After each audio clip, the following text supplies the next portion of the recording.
The text message arrived at 11:47 p.m. while I was sprawled on the couch, tissues scattered around me like confetti from the world's most pathetic party. 3 days of fever had finally broken, leaving me weak but clear-headed enough to notice what I'd been too sick to see before. My wife Chloe hadn't spoken to me in those 3 days except to say, "I'm not your nurse, Miles. Call your mother if you need help." The phone buzzed. A message from Lenny, my construction foreman and the closest thing I had to a best friend in this godforsaken Maine town. "Dude, isn't your wife supposed to be homesick too?" Below the text was a photo that made my stomach drop faster than a badly anchored beam. There was Chloe, radiant in a black dress I'd never seen, laughing at a high-top table in Murphy's downtown. Her arm was draped around some muscle-bound pretty boy with perfect teeth and a spray tan that screamed, "I spend more on grooming than most people make in a month."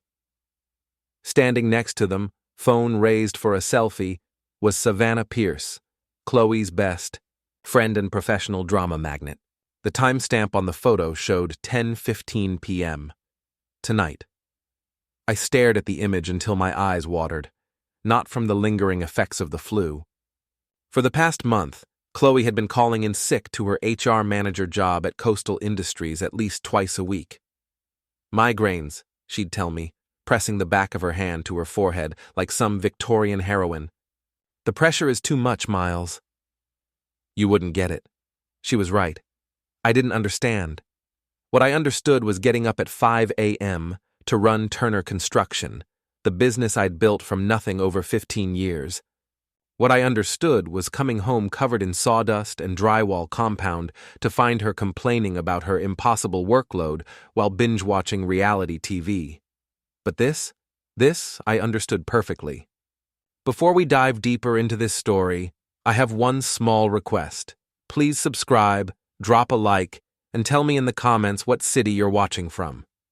I screenshot Lenny's photo and opened my laptop.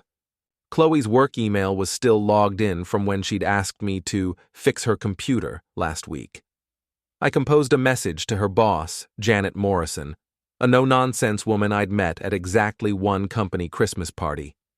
"Hi, Janet. Just wanted to let you know Chloe is feeling much better tonight. Hope the rest of your team recovers as quickly. Best, Miles Turner." I attached the photo and hit send before I could second-guess myself. My phone rang immediately.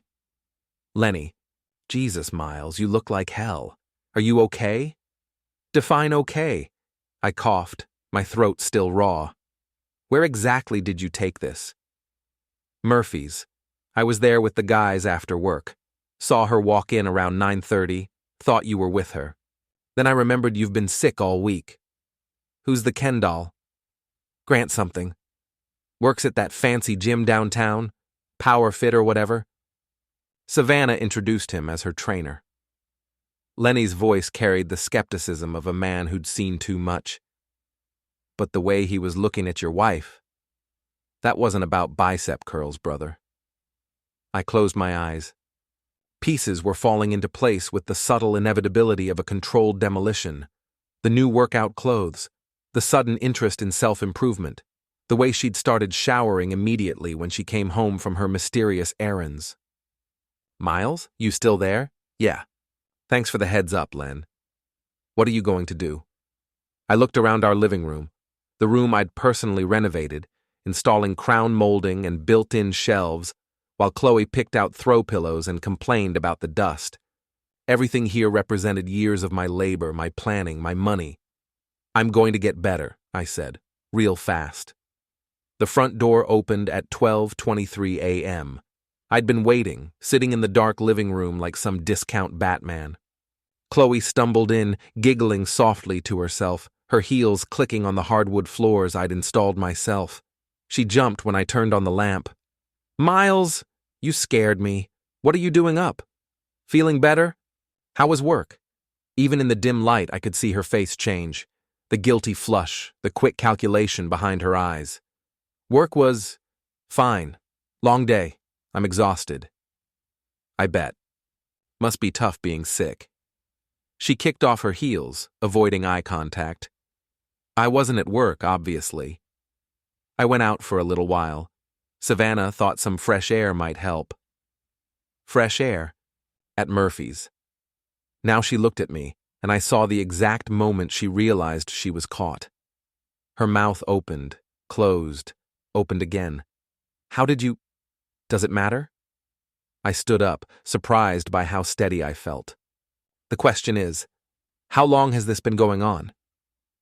Nothing's going on, Miles. We're just friends.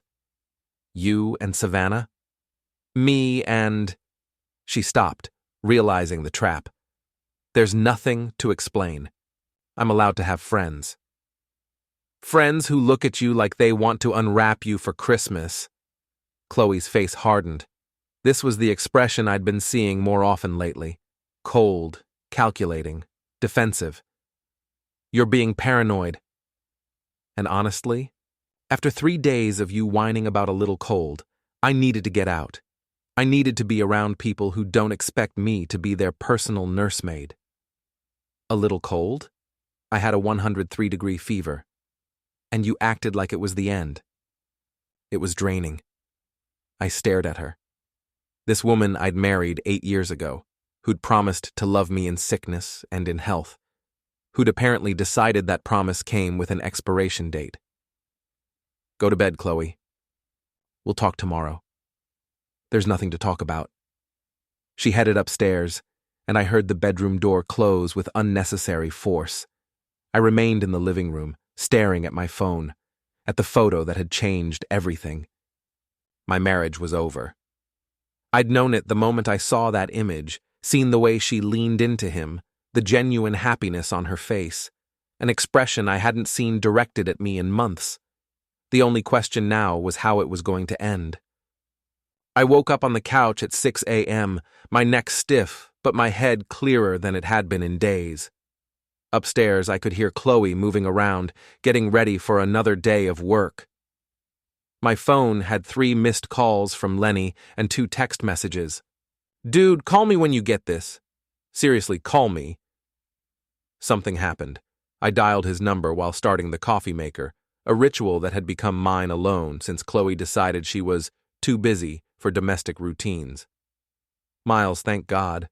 You need to hear this. What's going on? I'm at the job site early, right? And my cousin Rick calls me. He works security at Coastal Industries. I felt my stomach tighten. And your wife got fired yesterday. Like, cleaned out her desk, escorted to the parking lot, fired. The coffee maker gurgled in the silence. Above me, the shower started running.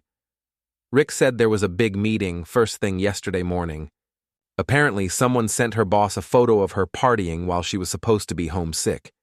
Janet Morrison called it a pattern of deception and gross misconduct. I should have felt guilty.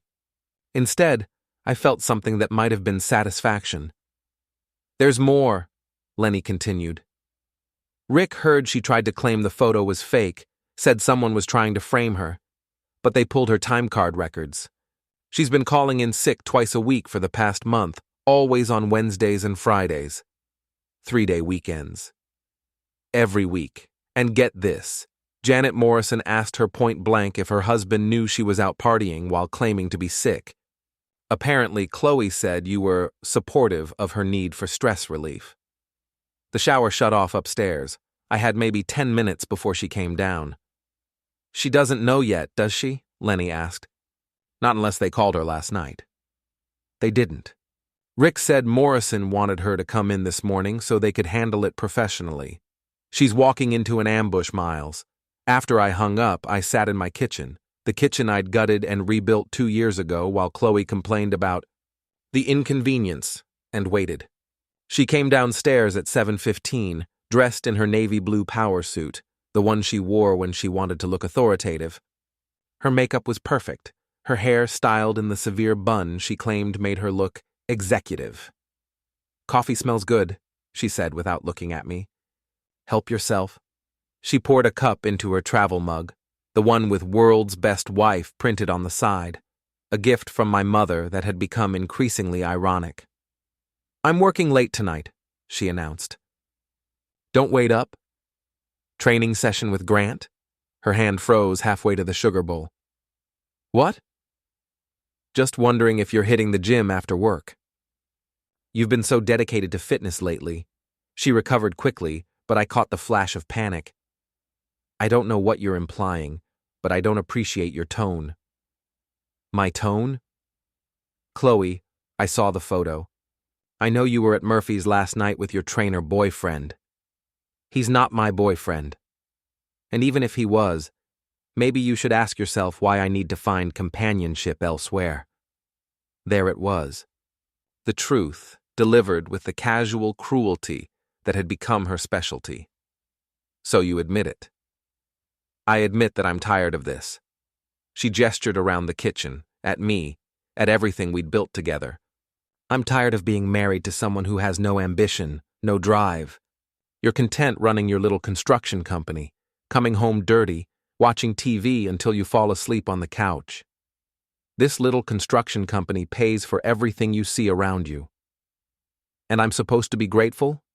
Miles, I'm 37 years old. I want more than this small-town, blue-collar life. I want to travel, to experience things, to be with someone who challenges me. Someone like Grant. Someone like Grant. She lifted her chin defiantly. He has goals. He's building a brand, creating content, making something of himself. He's a personal trainer who posts shirtless selfies on Instagram. At least he's trying to better himself instead of just accepting mediocrity. I stood up, and something in my expression made her take a step back. You want to know about bettering yourself, Chloe? You might want to check your voicemail around 9 this morning. What's that supposed to mean? It means your stress relief program just got a lot more stressful. I grabbed my keys and headed for the door. Behind me, I heard her call my name, but I didn't turn around. I had work to do, and for the first time in months, I was looking forward to it. By the time I reached the Turner construction trailer, Lenny was already there with coffee and donuts from Maggie's diner. You look better, he observed. Less like a plague victim, more like someone planning a hostile takeover. I feel better. Amazing what a little clarity can do for your health. So, what's the plan? I sat down at my desk, the same metal desk I'd bought used 15 years ago when I started the company, and opened my laptop. First, I need to protect my assets.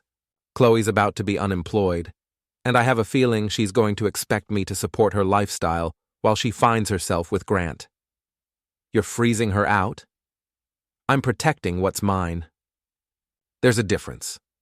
I spent the next hour on the phone with my bank, my accountant, and my lawyer.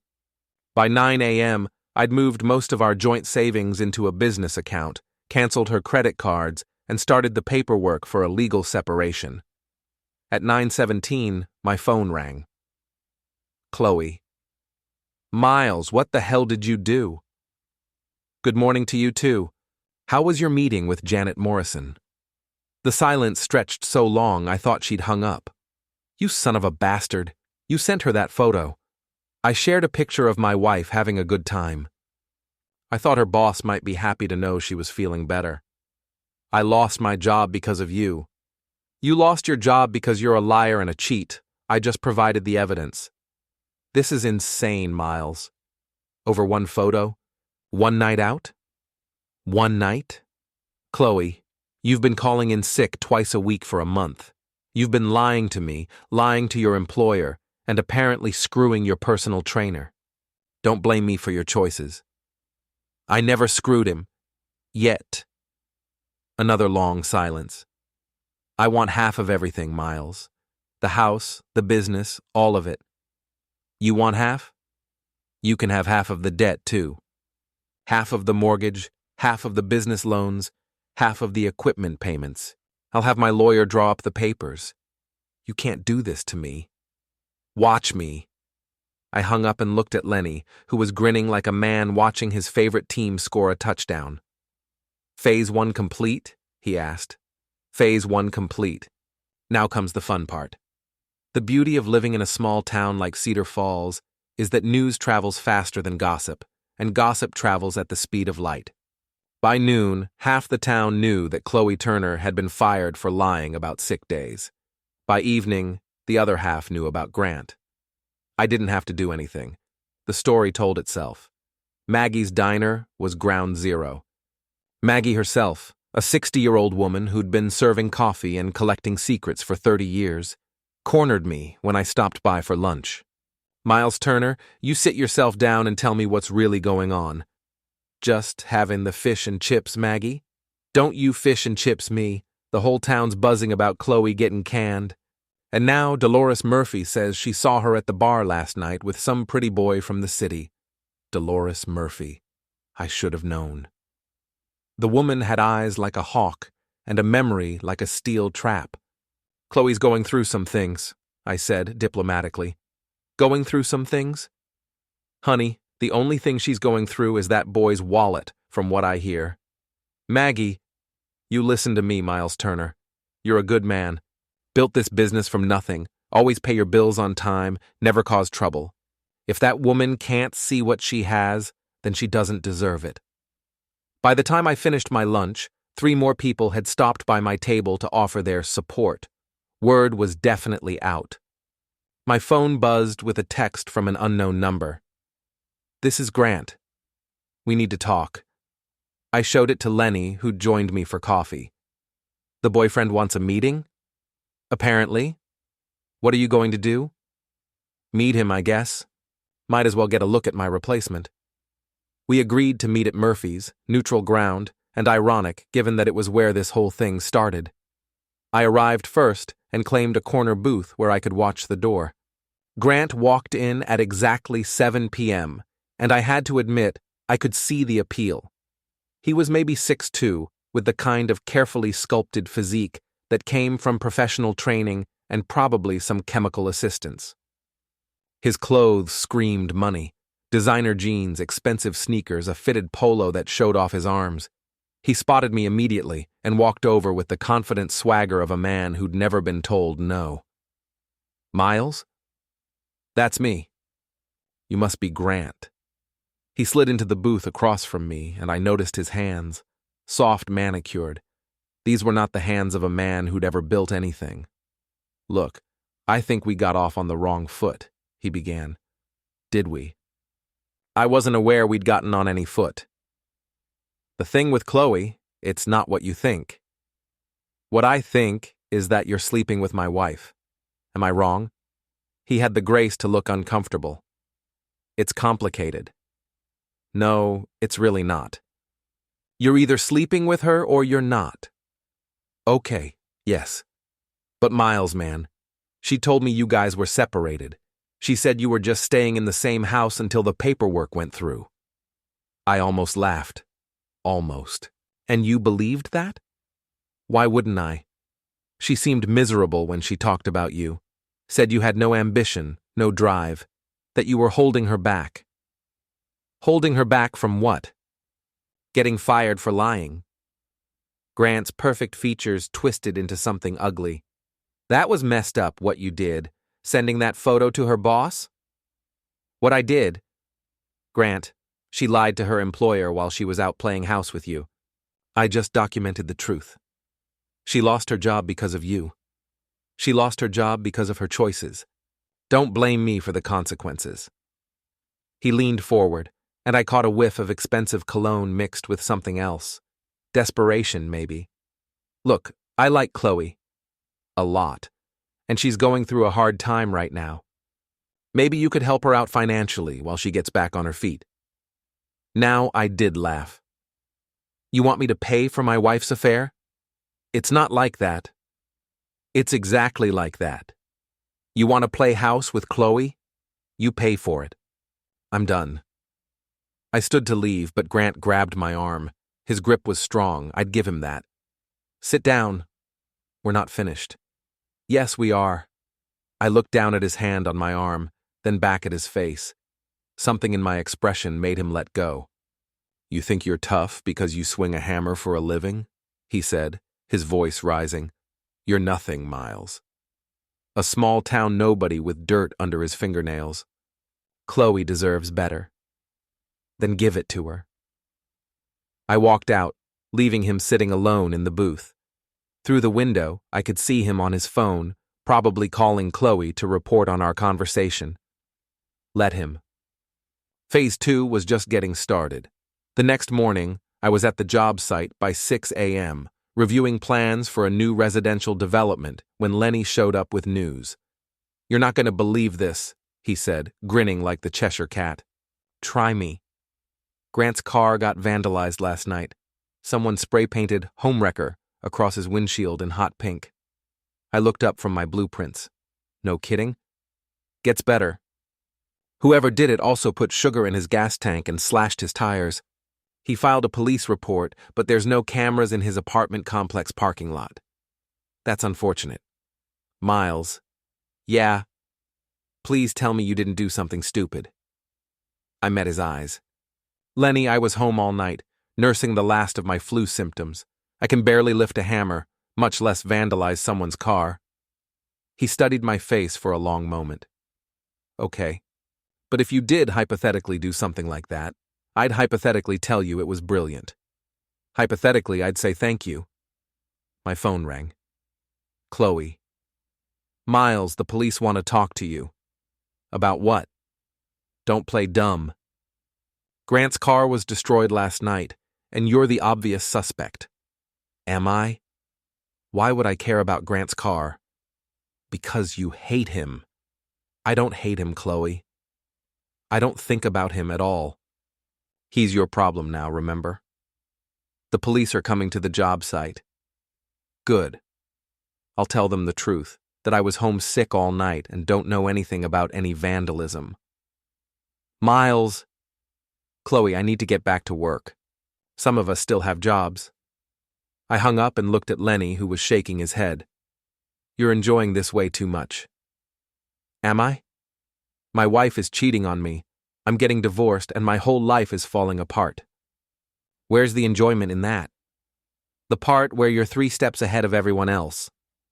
Detective Ray Kowalski arrived at 10 a.m. I'd known Ray for years. We'd gone to high school together, and I'd done some work on his house a few years back. "Miles, I hate to bother you with this, but I need to ask you some questions." "About Grant's car? You know about it?" "Chloe called me, said someone vandalized it." Ray pulled out a notebook. "Where were you last night between 10 p.m. and 2 a.m.? "Home. Still getting over the flu." "Anyone who can verify that?" "Not unless you count Netflix." I was watching a documentary about murderers. Felt fitting. Ray almost smiled. "Miles, I have to ask, do you know anything about what happened to Grant Avery's vehicle?" "I know someone apparently doesn't like him very much." "That's not an answer." "It's the only answer I have, Ray. I was homesick. I don't own any hot pink spray paint, and I wouldn't know how to slash a tire if my life depended on it." "What about sugar in the gas tank?" "What about it?" "You'd know how to do that, wouldn't you?" "With your mechanical background?" I looked at him steadily. "Ray, if I wanted to disable someone's car, I'd know a dozen ways to do it that wouldn't leave evidence. Sugar in a gas tank is amateur hour." He wrote something in his notebook. "Okay, Miles. Thanks for your time. If you think of anything that might help, I'll call you first." After he left, Lenny whistled low. That was either very smart or very stupid. "Which do you think? With you?" "Probably both." The real betrayal wasn't Chloe's affair. It was discovering how quickly our mutual friends chose sides, and which side they chose. It started with Tom and Jennifer Hartwell. We'd been friends for 6 years, ever since I'd renovated their kitchen.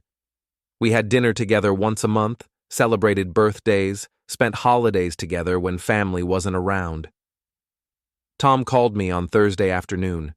"Miles, we need to talk." "Sure. What's up?" "Jennifer and I have been discussing the situation with you and Chloe." "The situation?" "The divorce, the affair, all of it." I set down my hammer and gave him my full attention. "Okay. Look, we like you both. You're good people who are going through a rough patch. But the way you're handling this, getting Chloe fired, harassing her boyfriend, it's not right." "Harassing?" "Come on, Miles. Everyone knows you trashed Grant's car." Everyone knows or everyone assumes? Does it matter? The point is, you're being vindictive. Chloe made a mistake, but destroying her life isn't the answer. I felt something cold settle in my chest. A mistake? She's human, Miles. Marriage is hard. Maybe if you'd paid more attention to her needs, worked on your relationship instead of just working all the time, this wouldn't have happened. So, it's my fault she cheated? I'm not saying that. I'm saying there are two sides to every story. And you've heard her side. A pause. She's been staying with us since Tuesday. She needed somewhere to go after you changed the locks. She's been staying with you. Just temporarily. Until she can figure things out. I closed my eyes. Let me guess, she told you I kicked her out without warning. That I'm being unreasonable and cruel. Miles, did she mention that she's been lying about being sick so she could spend time with her boyfriend? Did she tell you she called me pathetic and said she wanted someone better? She's hurt and angry. People say things they don't mean when they're emotional. No, Tom. They say things they do mean when they think they can get away with it. Look, we don't want to get in the middle of this. We just think you should consider counseling. Maybe try to work things out. With a woman who's been screwing her personal trainer for God knows how long? You don't know that they were physical before she left. I don't know that they weren't. Another pause. Jennifer thinks you should give Chloe some money to help her transition. She lost her job, she's got nowhere to go. She's got Grant, and apparently she's got you. Miles, don't be like this. Like what? Like someone who doesn't want to finance his wife's affair? Like someone who's letting anger turn him into someone we don't recognize? I looked around the job site, at the house I was building for a young couple who believed in forever, who trusted each other enough to take on a 30-year mortgage together. You know what, Tom? You're right. You don't recognize me. The Miles you knew was a doormat who worked 60-hour weeks to pay for a lifestyle his wife complained about while she was planning her exit strategy. This Miles? This Miles learned that trust is a luxury he can't afford. That's not... Tell Chloe she's welcome to stay with you as long as she needs. Just don't expect me to pay for it. I hung up and stared at my phone for a long moment. Bad news? Lenny asked. The Hartwells are Team Chloe. Ouch. Anyone else jumping ship? My phone buzzed with a text from Sarah Chen, another couple friend. Miles, we need to talk about how you're treating Chloe. This isn't like you. Then another from Mike Rodriguez. Dude, Chloe's really hurting. Maybe ease up a little. And another from Jessica Walsh. Miles, I know you're angry, but revenge isn't the answer. Be the bigger person. Yeah, I told Lenny. Looks like it's going to be a busy afternoon. By evening, I'd heard from 8 different friends, all with variations of the same message. I was being too harsh. Chloe deserved compassion. I should consider my role in the marriage's failure. Not one of them asked for my side of the story. I was sitting in my empty house, the house that felt more like home without Chloe in it, when my doorbell rang at 8 p.m. It was Jennifer Hartwell, looking uncomfortable but determined. Miles, we need to talk. Do we? Can I come in? I stepped aside and led her to the living room. She perched on the edge of the couch like she was afraid of contamination. Chloe told me everything, she began. Everything? About the problems in your marriage. About how you grew apart. About Grant. Did she tell you about the lying? The fake sick days? The way she called me pathetic? Jennifer's face softened with what might have been pity. Miles, she was unhappy. She felt trapped, like she was wasting her life. When someone feels that desperate, they make poor choices. Poor choices. Is that what we're calling adultery now? She never meant to hurt you. No, she just meant to have her cake and eat it too. Keep me as the reliable provider while she explored her options. It wasn't like that. What was it like, Jennifer? Because from where I'm sitting, it looks exactly like that. She sighed. Miles, I've known you for 6 years. You're a good man. But you're not perfect. You work all the time, you never want to go out, you're content with this small-town life. Chloe needed more. Then she should have divorced me before she started shopping for my replacement. Maybe she should have. But she didn't, and now you're punishing her for being human. I stood up. Jennifer, I want you to leave. Miles, I want you to go back to Tom and tell him that you tried. Tell him you delivered Chloe's message, whatever it was. Tell him I'm unreasonable and vindictive and not the man you thought I was. That's not why I came, isn't it? You didn't come here to hear my side. You came here to convince me to make Chloe's life easier. To be the understanding ex-husband who helps fund her fresh start with her boyfriend. Jennifer stood up too, her face flushing. You're being cruel, Miles. This isn't who you are. You're right. The Miles you knew would have taken her back. Would have gone to counseling and accepted partial blame for her affair. Would have given her money and wished her well and pretended this was all just a misunderstanding. And what's wrong with that? What's wrong with that is that it's not justice. It's not even fairness. It's just me being a sucker one more time. So what's the alternative? Destroying her life? The alternative is consequences. Chloe made choices, and choices have results. She chose to lie, to cheat, to betray our marriage. I'm not destroying her life. I'm just not protecting her from the results of her own actions anymore. Jennifer headed for the door, then turned back. You know what, Miles? Maybe Chloe was right about you. Maybe you are small and petty and incapable of growth. Maybe I am. But at least I'm honest about it. After she left, I sat in my quiet house and realized something important. I wasn't losing friends. I was discovering who my friends really were. And the list was shorter than I'd thought. 3 weeks after Chloe moved out, I got the call I'd been expecting. Miles, it's David Brennan. David was Chloe's divorce attorney, a slick operator from Portland who specialized in protecting women's interests in divorce proceedings. David, how can I help you? I think you know why I'm calling. We need to discuss settlement terms. Do we? My client is willing to be reasonable. She's asking for 50% of all marital assets, including the house and the business, plus alimony of $3,000 a month for 5 years. I almost choked on my coffee. Is she now?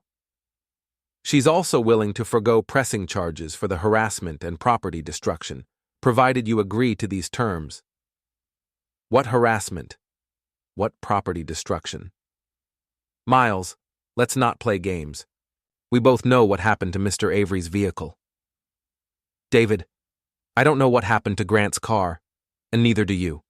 If you have evidence connecting me to any crime, present it. If you don't, stop making threats. A pause. My client is prepared to fight for what she deserves. Good. So am I.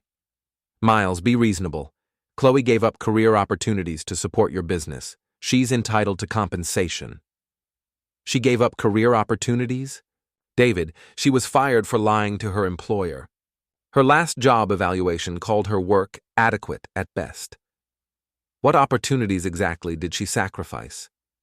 She maintained your household, supported your career. She complained about my career every day for 8 years. And as for maintaining the household, I did the cooking, the cleaning, the yard work, and all the repairs. What exactly did she maintain? Another pause. We can do this the easy way or the hard way, Miles. Let's do it the accurate way. Chloe walked out on our marriage to pursue a relationship with another man. In Maine, that's called abandonment. She's not entitled to alimony, and she's certainly not entitled to half of a business she actively discouraged me from building. We'll see what a judge says about that. Yes, we will. Anything else? This isn't over, Miles. No, David. It's just beginning. I hung up and immediately called my own attorney, Patricia Wong, a sharp woman who'd handled the legal side of my business for 10 years. Pat, they're coming at me hard. How hard? 50% of everything plus $3,000 a month in alimony. Patricia laughed, actually laughed. Based on what grounds? Apparently, Chloe sacrificed her career for our marriage. The career that ended when she got fired for fraud? That's the one. Miles, Maine is a no-fault divorce state, but abandonment is still abandonment. She left the marital home to pursue an adulterous relationship.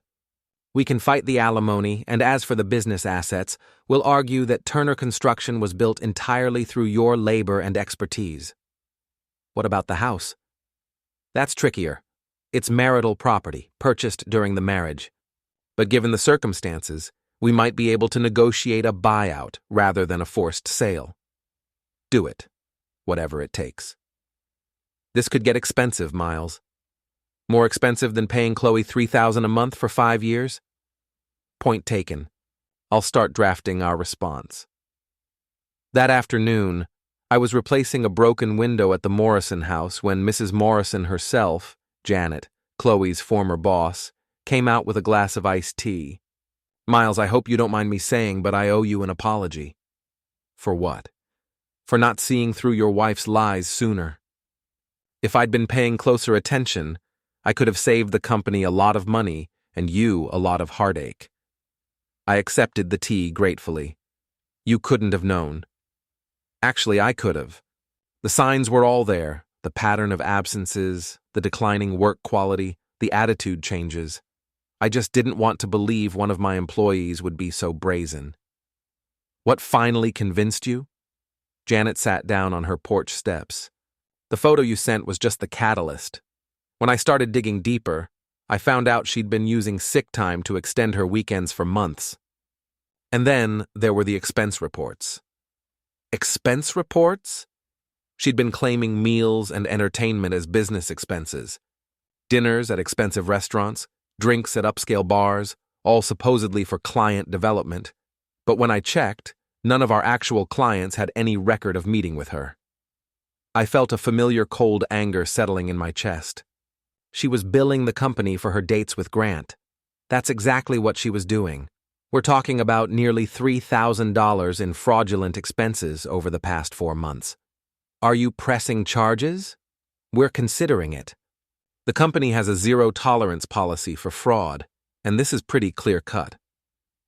I thought about David Brennan's phone call, his threats about harassment charges. Janet, if you do decide to press charges, would you mind letting me know? I might need that information for the divorce proceedings. Of course. And Miles? For what it's worth, I think you handled this exactly right. Some people seem to think you should just forgive and forget, but actions have consequences. If they didn't, people like Chloe would just keep taking advantage. That evening, I was grilling a burger on my back deck when I noticed a car parked across the street. A red Mustang convertible that definitely didn't belong to any of my neighbors. Grant. I watched as he got out of the car. Apparently, he'd replaced the vandalized vehicle, and walked up my driveway with the swagger of a man who thought he owned the world. I met him at the front door. Grant. What brings you to my neighborhood? We need to talk. Do we? I thought we covered everything at Murphy's. That was before you sicked your lawyer on Chloe. I leaned against the doorframe. I didn't sick anyone on anyone. Chloe hired a lawyer, so I hired a lawyer. That's how divorce works. She's broke, Miles. She lost her job because of you, and now you're trying to leave her with nothing.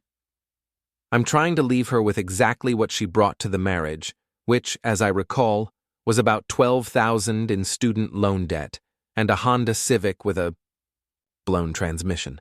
Grant's face reddened. You're a real piece of work, you know that? So, I've been told.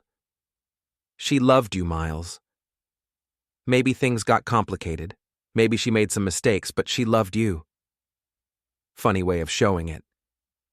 You want to know the truth? She was unhappy with you. It felt like she was wasting away in this small house, in this small town, with a man who had no vision, no drive. And yet she stayed for 8 years. Why do you think that was? Grant stepped closer, and I could smell his cologne again, something expensive and cloying. Because she's loyal. Because she believed in the promise you made when you married her. What promise was that? To take care of her, to provide for her, to be a partner. I did take care of her. I provided for her. And I was a partner, right up until she decided to audition for my replacement. You're pathetic, Grant snarled. A small-minded, small-town loser who can't handle the fact that his wife outgrew him. I straightened up, and something in my posture made Grant take a step back. Grant, let me explain something to you. Chloe didn't outgrow me. She revealed who she really was. And now you get to deal with that reality. What's that supposed to mean? It means she's your problem now. You wanted her, you got her. But don't expect me to pay for the privilege of being betrayed. She deserves better than this. Then give it to her. You're young, ambitious, full of vision. Surely you can support one unemployed woman with expensive tastes. Grant's confidence flickered. It's not that simple. Isn't it? You convinced her to blow up her marriage for you. You convinced her she deserved better than what I could provide. Now prove it. We're not. It's complicated. No, Grant. It's simple. You're either ready to take care of Chloe the way you convinced her you would, or you're just another guy who made promises he can't keep. I stepped back into my house and started to close the door. Miles, wait. What? Maybe we can work something out. Some kind of arrangement that works for everyone. I stared at him. You mean like me paying Chloe alimony so you can date her without the financial responsibility? I mean like all of us being adults about this. Grant, I am being an adult. An adult who's tired of being taken advantage of by people who think I'm too stupid or too nice to fight back. So, what happens now? I looked at this man who'd helped destroy my marriage, who was now standing on my porch asking me to make his life easier. Now you find out what it really costs to be with Chloe Turner. And I find out what it feels like to stop being everyone's backup plan. I closed the door and watched through the window as he stood on my porch for a full minute before walking back to his car. My phone rang almost immediately. Chloe. Miles, Grant said you were being unreasonable. Grant said a lot of things. Most of them were stupid. This has to stop. We need to settle this like adults. I agree. Here's my adult offer. You get whatever you can prove you contributed to the marriage. I get everything else. That's not fair. Fair? Chloe, you spent the last months of our marriage lying to me, lying to your employer, and planning your exit strategy with your boyfriend. Fair would be you getting nothing and paying me back for the money you stole from your company. I didn't steal anything. $3,000 in fraudulent expense report says otherwise. Silence. How did you... Janet Morrison is pressing charges. Did you forget to mention that to David Brennan? Miles, please. I made some mistakes, but I don't deserve this. You're right. You don't deserve this. You deserve worse. But this is what you're getting. What if I apologize? What if I end things with Grant and we try to work it out? I looked around my quiet house at the peace I'd found in her absence. Chloe, even if I believed you, which I don't, it's too late. You showed me who you really are. I can't unsee that. So that's it? 8 years of marriage means nothing? 8 years of marriage meant everything, right up until you decided it didn't. I hung up and turned off my phone. Outside, Grant's Mustang was gone, and the street was quiet again. For the first time in months, I felt something that might have been peace. Tomorrow, Patricia would file our response to Chloe's divorce demands. Tomorrow, Janet Morrison would decide whether to press fraud charges. Tomorrow, the real consequences would begin. But tonight, I was going to finish my burger and watch the sunset from the deck I'd built with my own hands, in the house I'd earned with my own work, in the life I was finally ready to live on my own terms. Chloe wanted someone better than me. She was welcome to keep looking, but she'd have to do it on her own dime. 6 months later, I was putting the finishing touches on the Morrison House addition when Patricia called with the final divorce decree. It's over, Miles. You won. What did I win? The house, the business, and no alimony. Chloe gets her car, her personal belongings, and about $15,000 from the joint savings, basically enough to cover her legal fees. What about the fraud charges? Coastal Industries decided to pursue them. She pled guilty to a misdemeanor and got probation plus restitution. It'll be on her record for any future employment background checks. I set down my hammer and looked out at the yard where I'd spent so many evenings working while Chloe complained about my priorities. And Grant? Patricia laughed. Funny you should ask. According to my sources, he broke up with her about 2 weeks after the divorce was final. Apparently, dating an unemployed woman with legal problems wasn't quite the adventure he'd imagined. Where is she now? Back with her parents in New Hampshire. Last I heard, she was working at a call center and living in their basement. I thought about the woman who'd called me small-minded and unambitious, who'd dreamed of a bigger life with a better man. Miles, you still there? Yeah, just thinking. About what? About how sometimes the best revenge is just letting people get exactly what they asked for. I hung up and went back to work. There was a house to finish, a business to run, and a life to live. And for the first time in years, all of it belonged to me.